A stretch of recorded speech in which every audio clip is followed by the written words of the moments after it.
একবার এক ইহুদি মুসলিম এক আলেমের কাছে বিচার চাইতে এলো। তার অভিযোগ, এই মুসলিম আমার কাছ থেকে জোর করে একটি জমি নিয়ে নিয়েছে। আলেম উভয়ের কথা শুনলেন।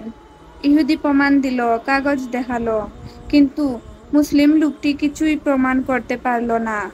আলেম রায় দিলেন, এই জমির মালিক ইহুদি, কারণ তার প্রমাণ আছে। মুসলিম লোকটি কাঁদতে লাগলো, বলল, আপনি কি আমার ভাই নন? আলেম বললেন, ধর্ম আলাদা, কিন্তু বিচার আল্লাহর ভয় নিয়ে করতে হয়। এখানে অন্যায় করেছ তুমি। ইহুদি বিস্মিত হলো। সে বলল, তোমাদের ধর্ম যদি এত ন্যায়পরায়ণ হয়, তবে এটাই সত্য ধর্ম।